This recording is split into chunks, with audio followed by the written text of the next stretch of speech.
Picture this. It's a dark and stormy evening in Point Pleasant, West Virginia. You're driving down the forest road while the Beatles is playing in the background, when all of a sudden, in the road in front of you, appears a giant winged creature with glowing red eyes. What would you do in this situation? Well, if you're most people, you would probably do what Roger and Linda Scarberry and Steve and Mary Mallet did, which is drive the fuck away and call the police in the morning. But there is a subsection of people who would probably stop and get out of the car and be at awe of this majestic, winged creature with eyes glowing of hellfire and submit to its every whim. Guys, would you fuck Mothman? Because I would. Let's talk about it.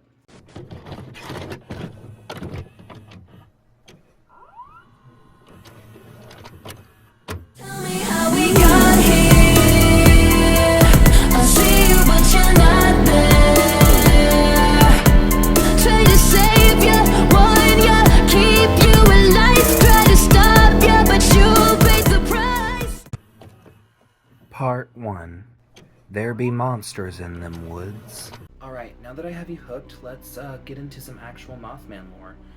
Because who doesn't love learning about cryptid daddies? Like said before, in November of 1966, two couples, let's see if I can get their names right this time, Roger and Linda Scarberry and Stephen and Mary Mallet, were driving down the road in Point Pleasant, West Virginia, in some rural area. So, they're driving, and all of a sudden they see a big winged creature with glowing eyes in the middle of the road. Their headlights scare off the creature. Later on, as they're driving, they are pursued by it in the air. After they reported it to the police, a local newspaper called the Point Pleasant Register got a hold of the story, called, and I quote, "Couple sees man-sized bird, creature or something." And within the next year, over 100 Mothman sightings occur. The last reported sighting of Mothman was on December 15th in 1967, when the Silver Bridge collapsed into the Ohio River, killing 46 people. People claimed that Mothman was a harbinger of death, while others claimed that he was some sort of omen of things to come because they saw him roosting on the top of the bridge just days before. Needless to say, after all of that, Mothman mania kind of died down a little bit until 1975, when author John A. Keel released the novel The Mothman Prophecies. And it's a little conspiracy theory for me. It really doesn't focus too much on Mothman. It gets really big into like conspiracy theories like the Men in Black and aliens and stuff like that. But in 2002, a movie adaptation was made of the Mothman Prophecies, and it basically revitalized people's interest in Mothman. After the 2002 movie, Point Pleasant held an annual Mothman festival.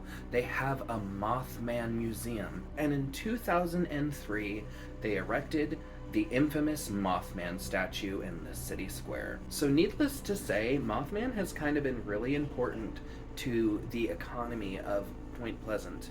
They've gotten a lot of visitors, in the thousands yearly. So after all of that, you may be wondering, okay, what is Mothman? Mothman, like we described before, is a giant, well, I say giant, relatively normal size, like 6 to 7 foot. So not like the average size man, but like the size of a hot man. He's pitch black with wings and glowing red eyes. But the reason for his popularity is because he belongs to a subsect of creatures called cryptids, which are basically classified as animals that people have claimed to see, but there's no hard scientific evidence of this. I want to add my own caveat to this. Most cryptids are usually more monstrous, like the Sasquatch, the Loch Ness Monster, the Jersey Devil, and everybody's favorite daddy, Mothman. So when you think about cryptids, think less about orcs and elves and more creature from the Black Lagoon. Shout out to The Shape of Water. We'll get there. But with all the Mothman lore out of the way, you may be asking yourself, why why would anybody want to fuck this thing? And to that, I have to say, if you want the answer, we're gonna have to have a conversation about fetishes. Part 2, taken by the Mothman. I'm sorry if that last part came off as weird audio-wise. I realized my wireless mic was not hooked up and I just did not feel like recording it again. So, after all that, I'm pretty sure I may have alienated a bunch of people, and the rest of the people that are normal here might be sitting and wondering why I and a bunch of other people want to fuck the Bugman. Well, in order to have that conversation, I first ask you this question. Why are you still here if you're so judgmental, bitch? But also, you probably have wanted to fuck the Bugman too. You just didn't know it. A monster fetish, also known as teratophilia, is the sexual attraction, desire, or romantic interest in, well, what it says on the tin, an inhuman monster. Teratophilia covers a large variety of monsters, from vampires, werewolves, aliens, ghosts, cryptids, and even T-Rexes. That's right. I read Taken by the T-Rex. And as bizarre as that may sound, teratophilia is really nothing new to fiction or even popular culture. Some of the most popular stories are hinged on women being attracted to monsters. Beauty and the Beast, the award-winning film The Shape of Water. See, I told you we'd get there. And the most popular YA novel series of all time, Twilight. That's right, bitch. Bella is a monster fucker, and the cuck tent scene was a teratophilia fantasy. And to quote a wise woman named Natalie Wynn, why is nobody talking about the cuck tent? We need to be talking about the cuck tent. So teratophilia is not as taboo as we think it is in the romance sense. But when it comes down to the fetish, people might still think it's a little bit extreme. And to answer the question, why do people want to fuck monsters? I mean, it's kind of like any other kink. People are going to have their different reasons as to why they're into it. Some people have the desire for the unknown, not knowing what they're encountering. It gives them a rush of exhilaration. Some people might have a fantasy about being dominated by something that is clearly stronger than them. And then there's a certain subsect of us who just have holes. And we want them to be resized, and we don't care what resizes them as long as it's consensual and it feels good. I've looked up Werewolf Rule 34 before, and I'm not ashamed of it. It's me. There's a reason why so many romance novels are teratophilia. It's because they offer a fantasy and an escape of traditional romantic trappings. Think about it like this. In Twilight, Edward is not the stereotypical manly man. That's on Jacob. Edward is sulking and brooding, soft and quiet. And yet, when they go to consummate the marriage, as good old Mormon Stephanie Meyer would say, Edward fucks the shit out of Bella to the point where the bed breaks, and she's left with bruises the next day.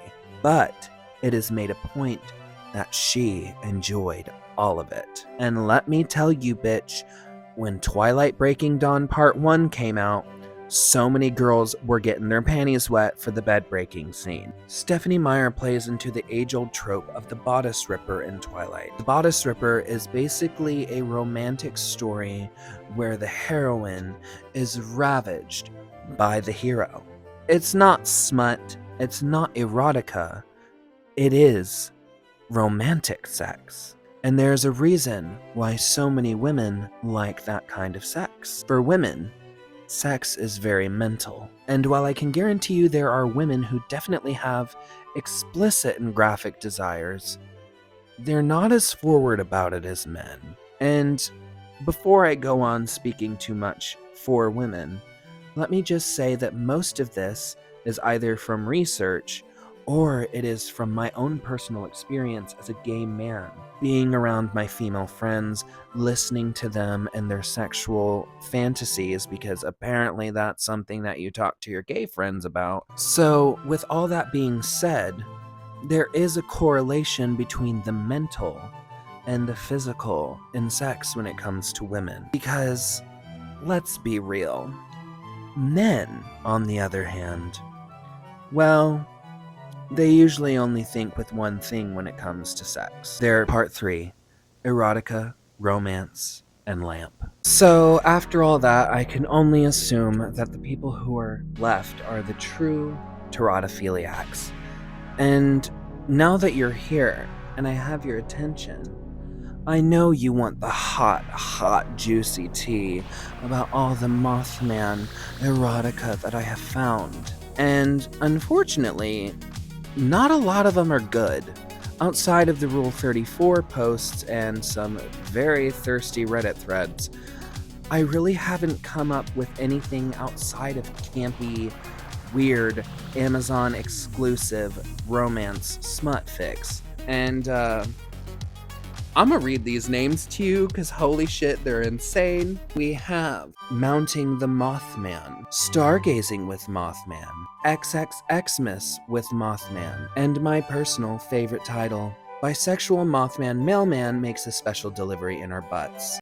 I actually don't even know if that one's real. I think I may have found it on Amazon. That being said, Teratophilia is probably one of the largest subsections of smut and can range in quality from good to bad. My personal favorite is Ice Planet Barbarians by Ruby Dixon, and probably the most cringeworthy one that I have read was Taken by the T-Rex by Christy Sims. And yes, I do consider dinosaurs to be teratophilia, because guess what? If a lady in the 1930s can be seduced by a fucking monkey, you can get your holes resized by a goddamn velociraptor. So, with all that being said, I can understand why people are drawn to monster fuckery.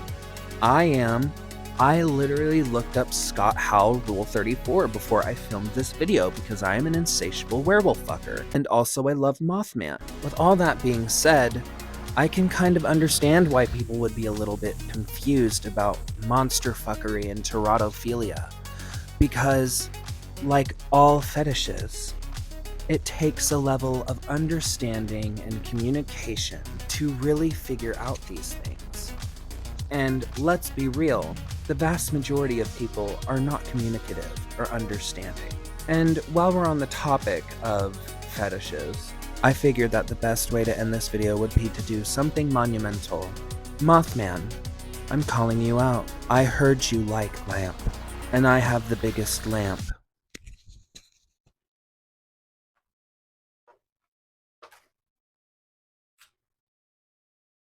I'm ready to be taken by Mothman.